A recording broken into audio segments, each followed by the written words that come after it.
আপাই, মানুষ বিয়ে করে কেন? কেমিস্ট্রি বইটা বন্ধ করে মিথি বিরক্ত মুখে বলল।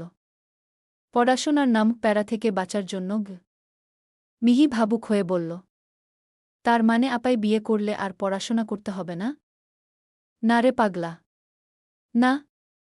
ঠিক তখনই বিছানার ঝাড়ু এসে স্টান পড়ল মিথির গায়ে। হাসিনা বেগম রাগে বললেন, নিজে তো ফেলটুস, এখন আবার আমার ছোট মেয়ের মাথাও খাচ্ছিস।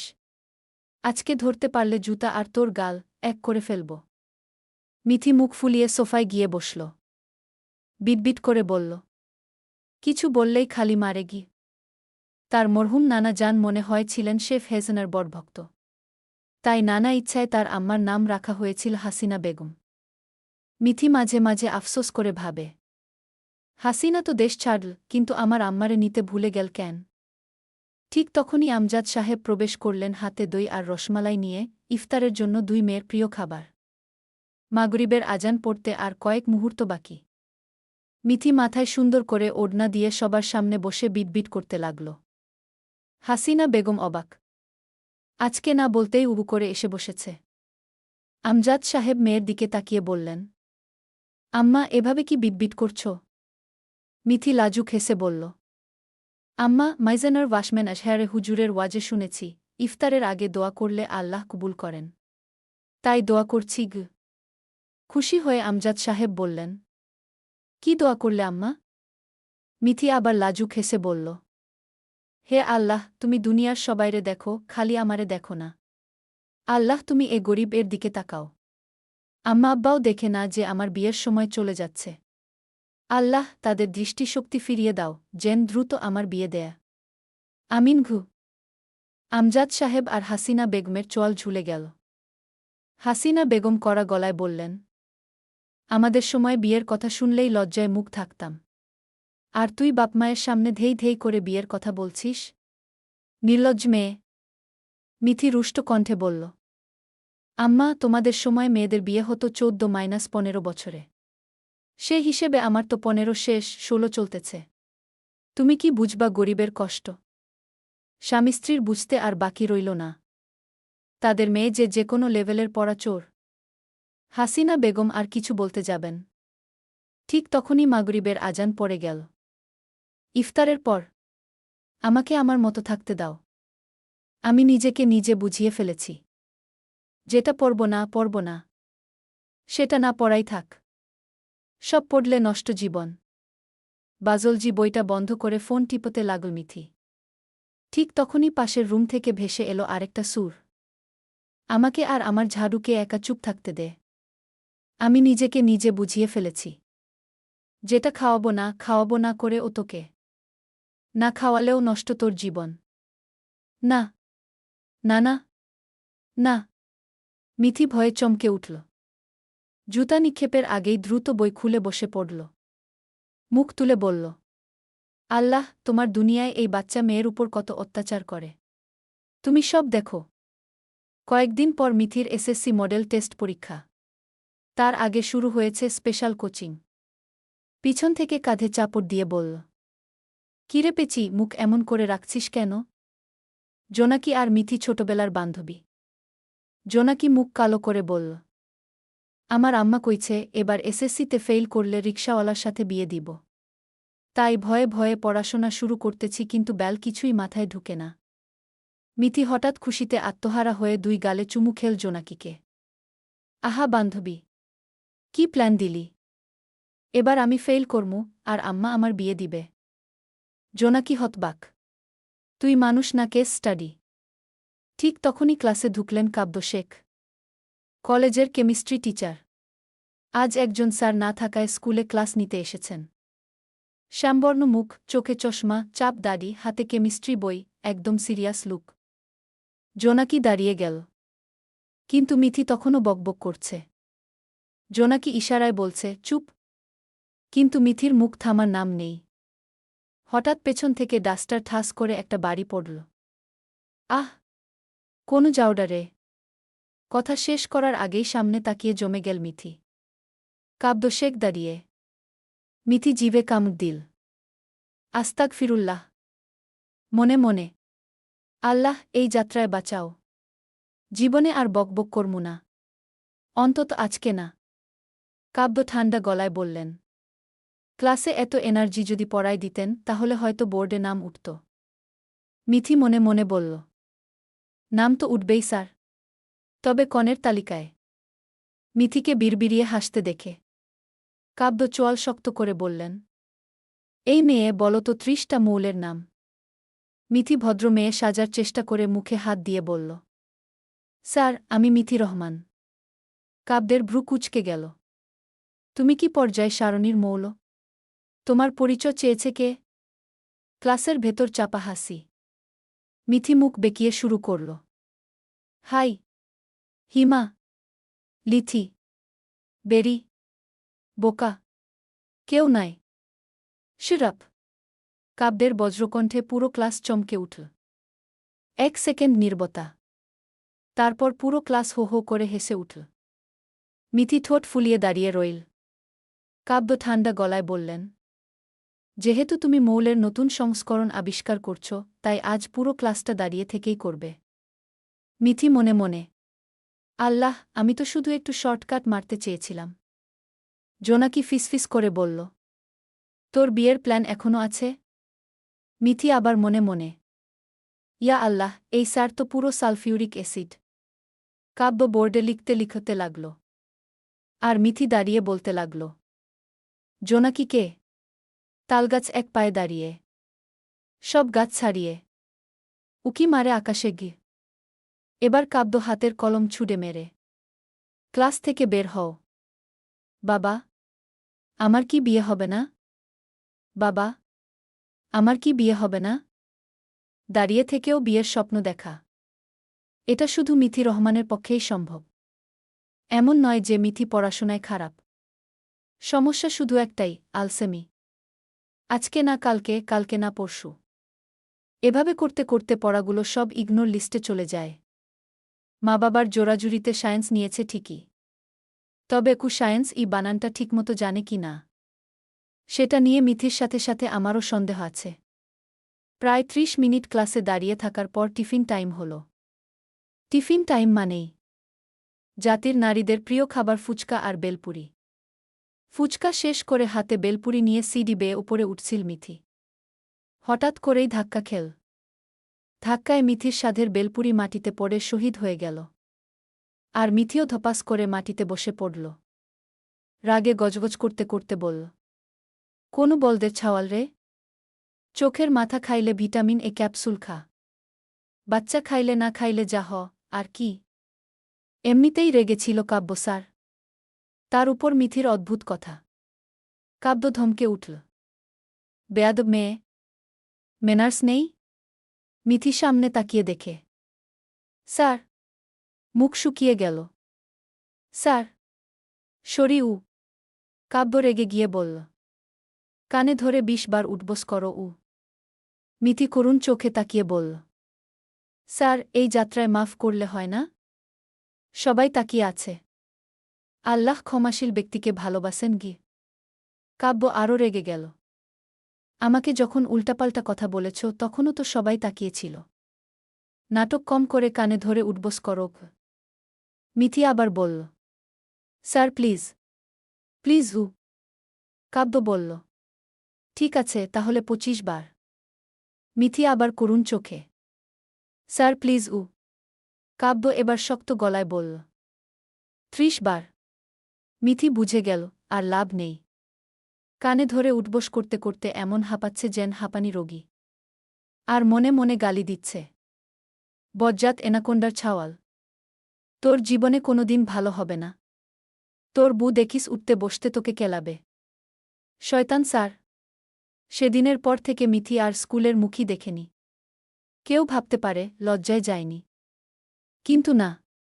মিথির লজ্জা বলে কিছু নেই। সে যায়নি রাগে। কাব্যের উপর প্রতিশোধ নিতে না পারার ক্ষোভে আর স্কুলে যায়নি।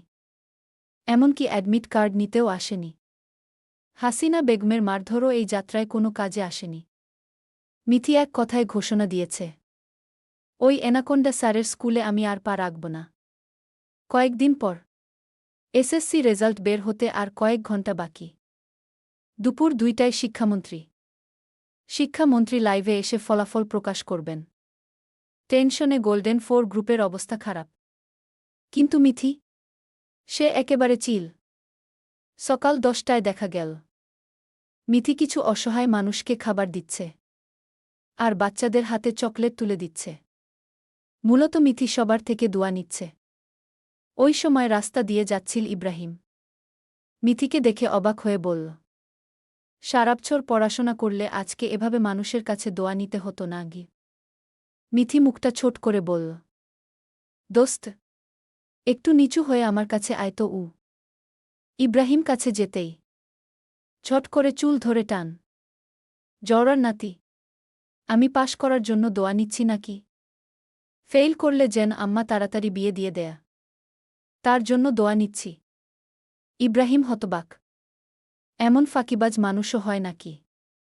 মিথি আবার বোমা ফাটাল, দোস্ত জানিস আমি বাজলজি পরীক্ষার খাতায় কি লিখেছি? ইব্রাহিম বলল, আজব, প্রশ্নের উত্তরই তো লিখেছিস। মিথি হো হো করে হাসতে লাগল। না রে দোস্ত, আমি লিখেছি একটা দরখাস্ত। পরীক্ষার খাতায় মিথির লেখা। বরাবর খাতা দেখার স্যার ম্যাডাম। এসএসসি বোর্ড প্রকাশ করতে মন চায় না। বিষয় ফেল করানোর জন্য আবেদন। জনাব স্যার ম্যাডাম, বিনীত নিবেদন এই যে আমি আপনার বোর্ড কেন্দ্রের একজন দুঃখী শিক্ষার্থী। আমার আব্বাম্মা বিয়ের বয়সে আমাকে জোর করে পরীক্ষা দেওয়াচ্ছে। তাই তাদের মানসম্মান প্লাস্টিক কি করে। আমি ফেল করতে চাই। অতএব আমার এই দরখাস্তটি মঞ্জুর করলে চিরকৃতজ্ঞ থাকব। ইতি। পরিচয় দিতে আলসেমি করা ছাত্রী। দরখাস্ত লিখতে ভুল হলে মাফ কইরেন, আমি বাচ্চা মানুষ। এতক্ষণ মাথায় হাত দিয়ে বসে পড়েছে ইব্রাহিম। সে পাশ করার জন্য আল্লাহর দরবারে মাথা ঠুকে ঠুকে কপালে দাগ ফেলে ফেলেছে। আর এই মেয়েটা পরীক্ষার খাতায় ফেল করার দরখাস্ত লিখে এসেছে। ইব্রাহিম মনে মনে বলল, হে আল্লাহ, এমন ফাঁকিবাজ বানাইছ কেন? মিথি ইব্রাহিমের হতভম্ব মুখ দেখে খোঁচা দিয়ে বলল, কি রে ইবু দাদা, জান কোন দেশে মরলি? ইব্রাহিম 2 হাত তুলে মোনাজাতের ভঙ্গিতে বলল, হে আল্লাহ, এমন কিছু করে দাও যেন ওর এই বিয়ে বিয়ে গানটাই সারা জীবনের বাস হয়ে দাঁড়ায়। একদিন যেন এই মুখ দিয়েই বলে, বালের বিয়ের চেয়ে পড়াশোনা ভালো ছিল। আমিন। ইব্রাহিম আমিন বলতেই মিথি আবার ঝট করে তার চুল টেনে ধরল। দুপুর 2টা। রেজাল্ট বের হওয়ার টেনশনে কিছুই খেতে পারছেন না হাসিনা বেগম। বিকাল 3টা 30 সুমি, ভূমি, ইব্রাহিম আর জোনাকি হাজির হল মিথিদের বাড়িতে। সুমি ঠান্ডা গলায় বলল, আন্টি, মিথি কোথায়? হাসিনা বেগম রেগে বললেন, নবাব সিরাজউদ্দৌলার একমাত্র বংশধর এখনও ঘুমাচ্ছে। যাও, গিয়ে দেখে আসো। সবাই অবাক হয়ে একে অপরের দিকে তাকাল। তারপর মিথির রুমে গিয়ে তাকে টেনে তুলে ঘুম থেকে জাগাল। ঘুম জড়ানো কণ্ঠে মিথি বলল, আমাকে ঘুমাতে দে তো বেলু। মিথির কথা শুনে একসাথে চিৎকার করে উঠল 4 জন। মিথি, তুই ফেইল, তাও আবার বাজলজিতে। মুহূর্তের মধ্যে মিথির ঘুম উধাও। কিন্তু সবাইকে অবাক করে দিয়ে সে হঠাৎ মোবাইলে গান চালাল। ডিজে ওয়ালে বাবু। তারপর শুরু করল নাচ। সবাই হতবাক হয়ে শুধু মিথির পাগলামি দেখছে। নাচতে নাচতে মিথি বলল, ইয়েস, এবার আমার বিয়ে কেউ ঠেকাতে পারবে না। আম্মা রেগে গিয়ে এবার আমার বিয়ে দিয়েই দেবে। আর পড়া নামের জালেমের হাত থেকে আমার মুক্তি। এই বলে আবার নাচতে লাগল মিথি। হাসিনা বেগম মাথায় হাত দিয়ে বসে পড়লেন। হাসিনা বেগমের টেনশনে প্রেশার কমে গেছে। হ্যাঁ, ঠিকই শুনেছেন, প্রেশার কমে গেছে। কারণ এ তো মিথি রহমানের বাড়ি। এখানে সব কিছুই উল্টো। মাঝে মাঝে আমারও আপনাদের মতো মনে হয় মিথি বোধহয় উল্টো লগ্নে জন্মেছে। যাই হোক, মিথি এখন মায়ের কেলানির ভয়ে ঘরছাড়া। তার সাথে আছে তার বিখ্যাত গ্যাং, ভূমি, সুমি, জোনাকি আর ইব্রাহিম। এরা একেকজন একেকটা নমুনা। চিড়িয়াখানায় নিয়ে গেলেও এরা আলাদা করে এন্টারটেইনমেন্ট দিতে পারবে। মিথি ফেল করার খুশিতে দিল বিরিয়ানির পার্টি। তবে পার্টিটা একটু আলাদা। 5 প্লেট বিরিয়ানি না, 1 প্লেট বিরিয়ানিতে 5 জন হামলে পড়েছে। পাশের টেবিলের লোকজন এদের দেখে বুঝে ফেল। কিপটামি দেখে মনে হচ্ছে অভাবী। আর খাওয়ার স্টাইল দেখে মনে হচ্ছে কয়েক বছর ধরে না খেয়ে আছে। খাওয়া শেষ করে সবাই গল্পে ব্যস্ত। হঠাৎ মিথির চোখ পড়ল দরজার দিকে। দেখে কালো শার্ট পরে একটা মেয়ের সাথে হেসে হেসে ঢুকছে কাব্য। মিথির সাথে সবার সামনে কানে ধরে উঠবোস করানোর সেই দিনের কথা মনে পড়তেই তার মাথায় কুবুদ্ধি খেলে গেল। সে ভূমিকে সাথে নিয়ে একটা গরম স্যুপ অর্ডার দিল। কাব্য তখনও খেয়াল করেনি মিথিকে। সে উল্টো দিকে বসে দিব্যি গল্পে ব্যস্ত। ঠিক তখনই ওয়েটার স্যুপ নিয়ে আসছে। মিথি এমন ভাব করল যেন সে ওয়েটারকে সাহায্য করতে যাচ্ছে। তারপর ইচ্ছে করে স্যুপটা কাব্যের দিকে ফেলে দিল। কিন্তু কষ্টের ব্যাপার হল, স্যুপটা গিয়ে পড়ল কাব্যের সেন্সিটিভ জায়গায়। ভাগ্য ভালো, প্যান্টের চেইন লাগানো ছিল আর প্যান্ট একটু মোটা ছিল। তাই এ যাত্রায় বড় বিপদ থেকে বেঁচে গেল। কাব্য দ্বিগুণ জোরে চিৎকার করে উঠল। আরে পাগল মেয়ে, একে এখানে আসতে কে দিয়েছে? একে তো সরাসরি পাবনার হেমায়েতপুরে শিফট করা উচিত। অসভ্য! আর যদি তোমাকে আমার চোখের সামনে দেখি, থাপ্পড় মেরে সব বাদরামি বের করে দেব। এই বলে রেগে ফুঁসতে ফুঁসতে রেস্টুরেন্ট থেকে বেরিয়ে গেল কাব্য। এতক্ষণ কাব্যের ভয়ে কেউ কাছে আসেনি। এবার সবাই এগিয়ে এলো। মিথি হেসে টেবিলে বসে বলল, শালার এনাকোন্ডার ছাওয়াল, আমাকে সবার সামনে অপমান করেছিল। দেখ আজ কেমন লাগল। ইব্রাহিম কপালে টোকা দিয়ে বলল, আর বলদা মহিলা, তুই প্রতিশোধ নিতে গিয়ে একটুর জন্য স্যারের ভবিষ্যৎটাই জ্বালিয়ে দিতে যাচ্ছিলি। ভূমি হেসে বলল, বেড়া মামা ঠিকই কইছে। শুধু কি তাই, বেচারা ভবিষ্যৎ বউয়ের সম্পত্তির দিকেও হাত দিতে যাচ্ছিলি। ওদের কথা শুনে সবাই একসাথে হেসে উঠল। আর মিথি গর্ব করে বলল, এইটা ছিল মিথি রহমানের প্রতিশোধ। রাতের ডিনার করছে ইলিয়াস শেখ আর তার সহধর্মিনী। হঠাৎ ইলিয়াস শেখের মনে পড়ল, আজ তো এসএসসি রেজাল্ট। তিনি দ্রুত বোনকে ফোন দিলেন। প্রথমবার কল রিসিভ হল না। দ্বিতীয়বার আবার কল করলেন। এবার ফোন ধরলেন আমজাদ রহমান। তখনই ইলিয়াস শেখ জানতে পারলেন, তার একমাত্র বোন হাসিনা বেগম অসুস্থ। আমজাদ রহমানের কাছ থেকে জোর করে ফোনটা নিয়ে ছোটবেলার মতো কাঁদতে শুরু করলেন হাসিনা বেগম। ২০ বছর পর বোনের সেই আকুল কান্না শুনে ইলিয়াস শেখের বুকটা যেন মোচ দিয়ে উঠল। নরম গলায় তিনি জিজ্ঞেস করলেন, মিথির রেজাল্ট কি হয়েছে? এই প্রশ্ন শুনতেই আবার হাউমাউ করে কেঁদে উঠলেন হাসিনা বেগম। বোনকে নিয়ে বিপাকে পড়ে গেলেন ইলিয়াস শেখ।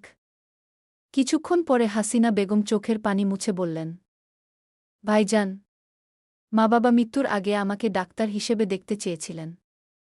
কিন্তু আমি এমন এক ব্যর্থ মেয়ে, দ্বিতীয় বর্ষের পর আর পড়াশোনা করিনি। সবাইকে অবাধ্য হয়ে পালিয়ে বিয়ে করেছিলাম।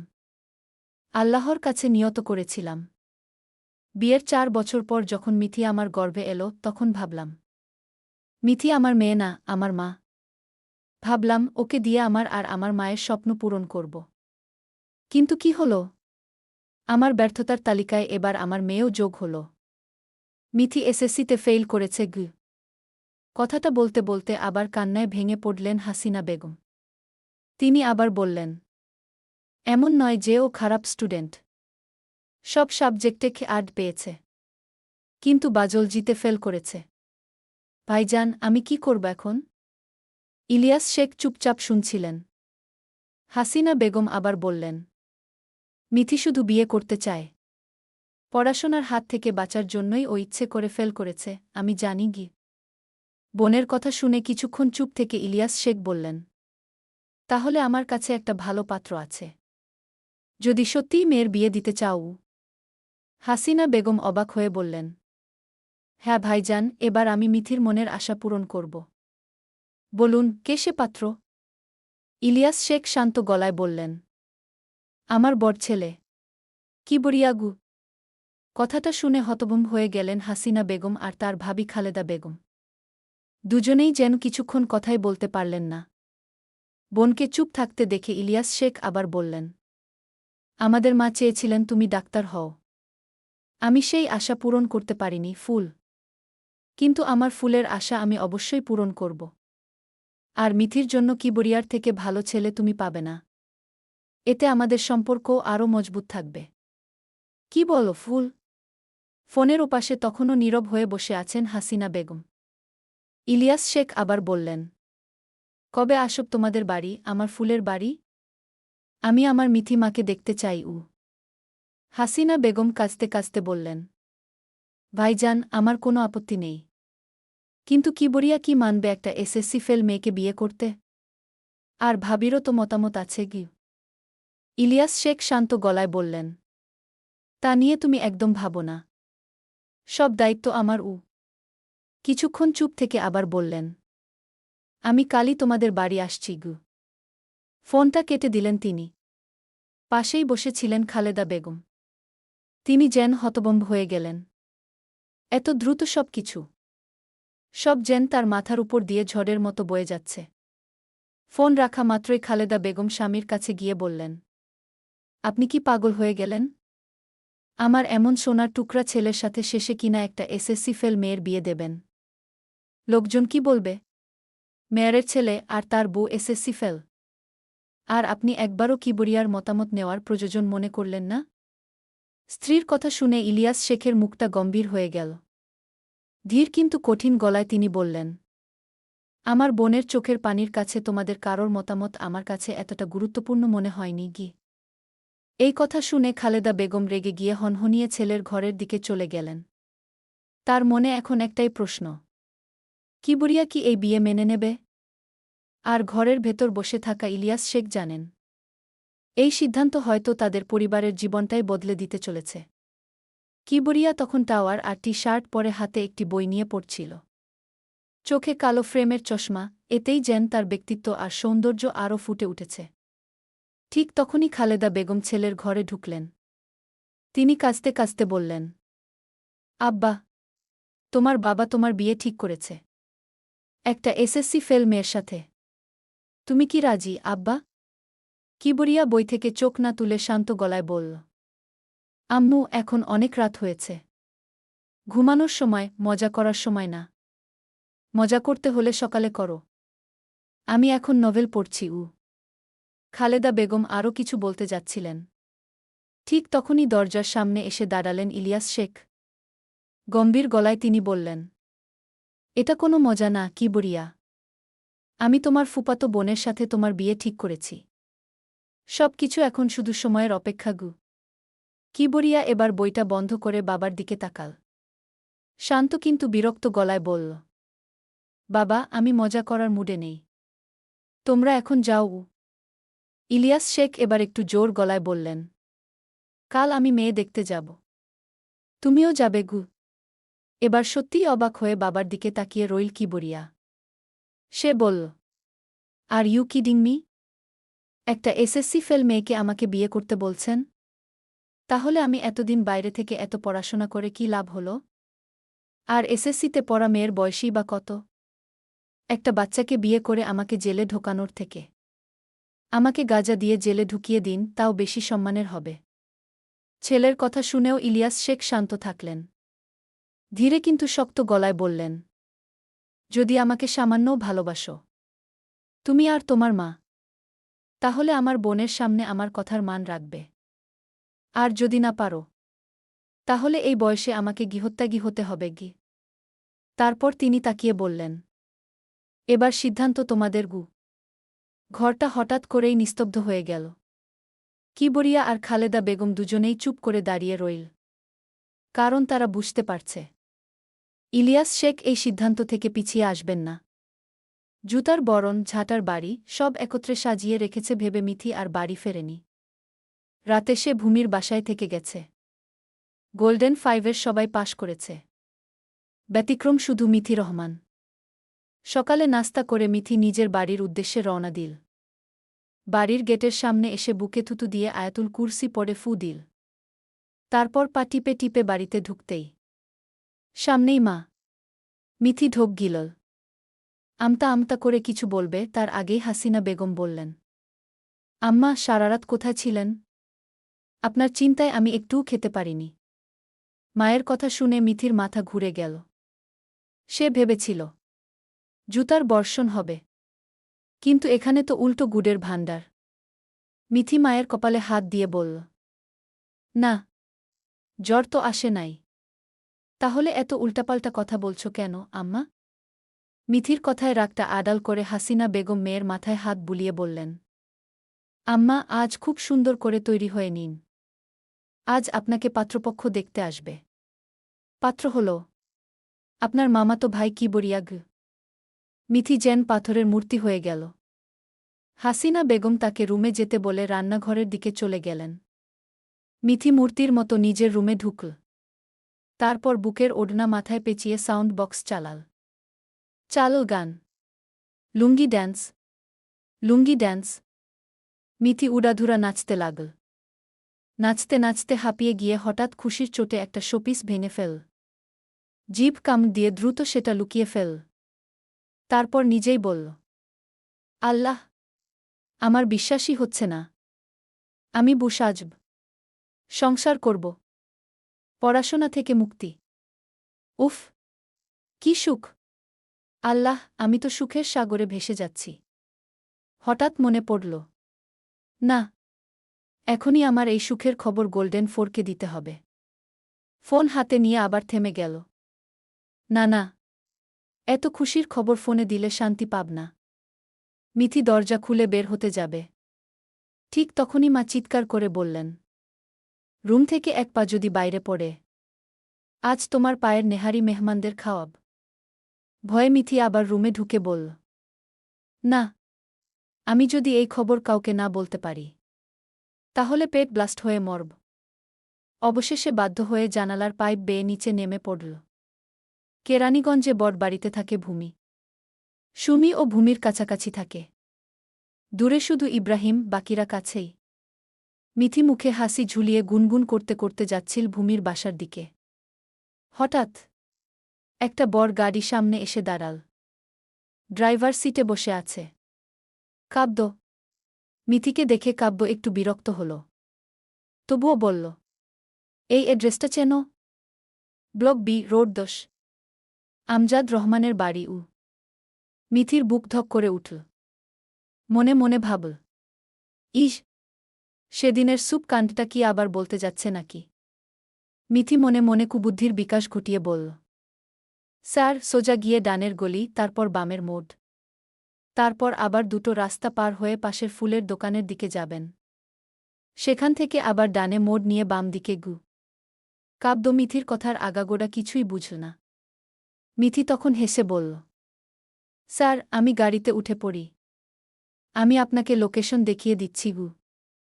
ধুম করে কাব্যের কথা না শুনেই গাড়িতে উঠে সিটবেল্ট লাগিয়ে বলল, চলুন স্যার।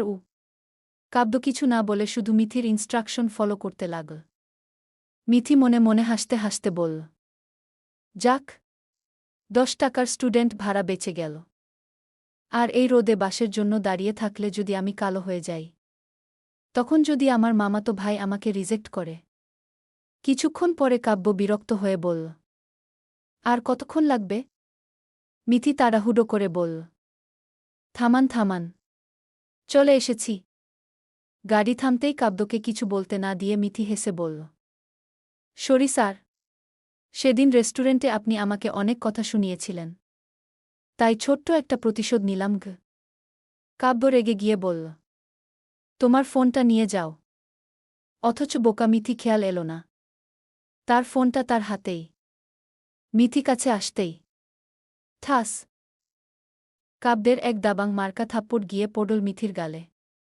রাগে কাব্য বলল, বেয়াদব মেয়ে, আর যদি তোমাকে দেখি, থাপ্পড় মেরে সব বাদরামি বের করে দেব।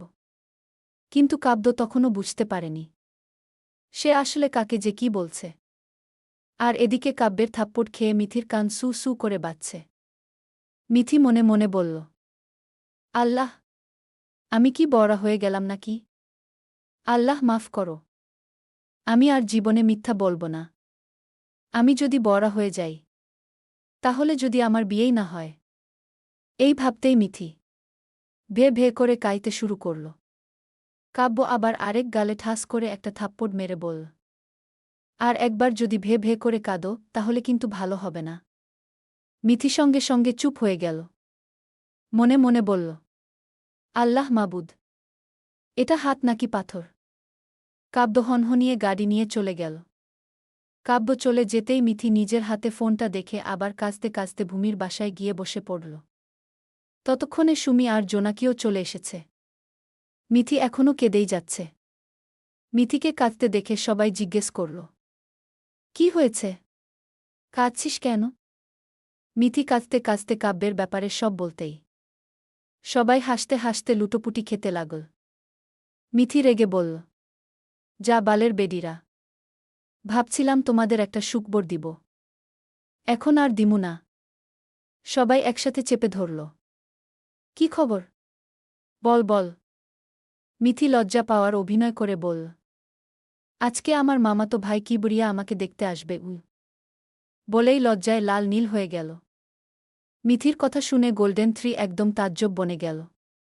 ওরা তো ভেবেছিল আজকে আন্টি মিথিকে জুতা পেটা করে শহীদ বানাবে, তারপর তারা সবাই শহীদ মিনারে ফুল দেবে। কিন্তু এখানে তো সব উল্টাপাল্টা হয়ে গেছে। মিথি জোনাকিকে ধাক্কা দিয়ে বলল, এই কল দে তো বেড়া মামারে গু। ইব্রাহিম কল ধরতেই মিথি চিৎকার করে বলল, দোস্ত, আজকে আমার মামাতো ভাই কিবরিয়া শেখ আমাকে দেখতে আসবে। উফ, ভাবতেই আমার উলালা উলালা গান গাইতে মন চাচ্ছে। এতক্ষণ বিছানার উপর শুয়ে কথা বলছিল ইব্রাহিম, কিন্তু কিবরিয়া শেখ নামটা শুনেই সে ধপ করে বিছানা থেকে পড়ে গেল।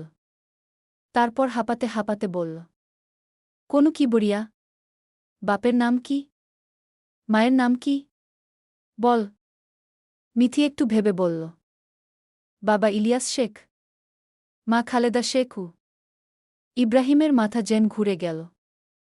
মিথি তাড়াহুড়ো করে বলল, আচ্ছা রাখ, পরে কথা বলবো।